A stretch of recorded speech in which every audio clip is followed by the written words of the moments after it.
Hello বন্ধুরা, welcome to Sutapa's রান্নাঘর। আজ আমি তোমাদের যে রেসিপিটা দেখাতে চলেছি সেটা গরমকালের জন্য কিন্তু খুবই স্বাস্থ্যকর আর সুস্বাদু একটি রেসিপি। তাহলে চলো দেরি না করে রেসিপিটা শুরু করা যাক। এখানে আমি অনেকগুলো সবজি কেটে নিয়েছি পেঁপে অর্ধেকটা, দুটো ছোট আলু, দুটো ঝিঙে, নিয়েছি রাঙা আলু একটা, অল্প একটু বেগুন, একটু কুমড়ো আর নিয়েছি বরবটি।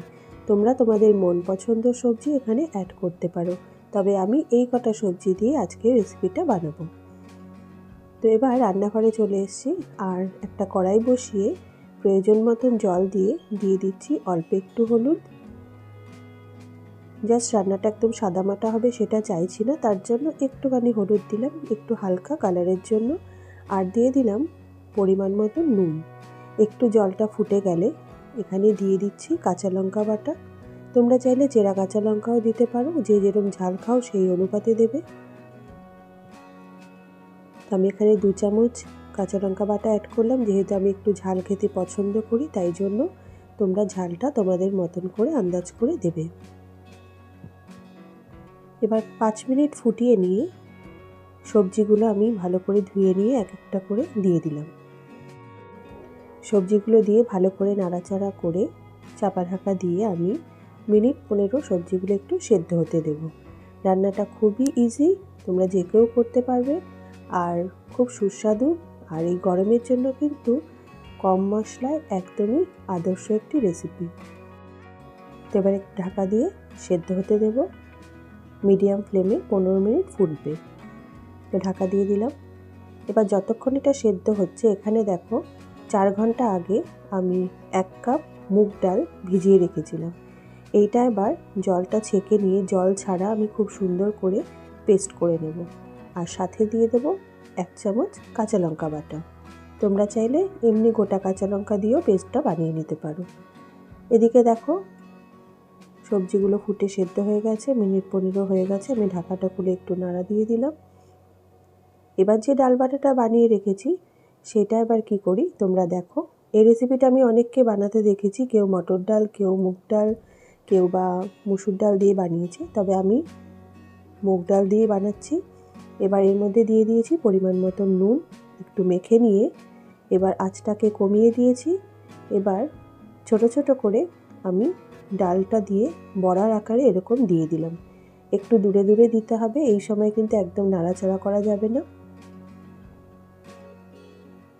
এরকম একটু দূরে দূরে দেব আর তারপরে মিনিট 5 এটাকে ফুটতে দেব।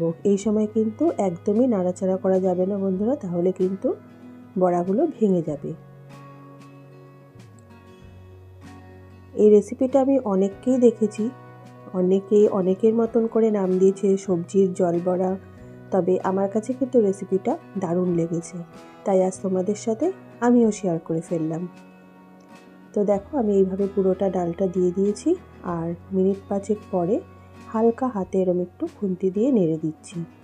বড়াগুলো কিন্তু এখনও একটা পাশ একটু নরম আছে, তো হালকা হাতে এরম নেড়ে দিলাম যাতে দুপাশটা ভালো করে হয়ে যায়। ঝোলটা তোমরা কে কীরকম রাখতে চাও সেই অনুপাতে দেবে। যদি মনে হয় ঝোল কমে গেছে তাহলে এই সময় অল্প একটুখানি জল, উষ্ণ গরম জল মিশিয়ে দিতে পারো। এবার এই সবজি আস্তে আস্তে সেদ্ধ হবে, বড়াগুলোও কিন্তু সেদ্ধ হয়ে যাবে। তো দেখো আরও 5 মিনিট আমি ফুটিয়ে নিয়েছি। এখন কিন্তু বড়া সবজি সবই ভালো করে সেদ্ধ হয়ে গেছে। একটু টেস্টের জন্য দিয়ে দিলাম 1 চামচ চিনি, আর একটু দিয়ে দিলাম একটু মিষ্টি মিষ্টি আমি চাইছি রান্নাটা হোক, তোমরা প্রয়োজন অনুযায়ী দেবে। আর কুমড়ো যদি খুব মিষ্টি হয় তাহলে 1 চামচ চিনি দিলেও হবে। এবার দেখো আরেকটু হালকা হাতে নেড়ে দিলাম।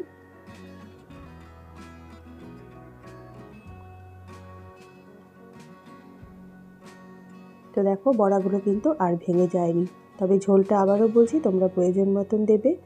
এটা কিন্তু যখন ঠান্ডা হবে একটু টেনে কিন্তু ঘন হয়ে যায়, সেই অনুপাতে দেবে।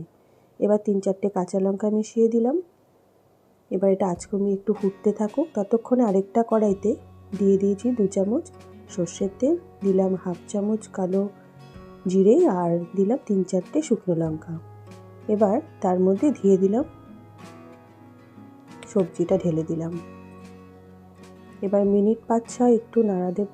নাড়া দিয়ে একটু ভালো করে ফুটে উঠলে তারপরে গ্যাসটা বন্ধ করে মিনিট 10 ঢাকা দিয়ে রেখে নামিয়ে দেব। তাহলে দেখছো বন্ধুরা কতটা ইজি রান্নাটা, আর খেতেও কিন্তু গরম ভাতে এটা গরম গরম খেতে বেশি ভালো লাগে।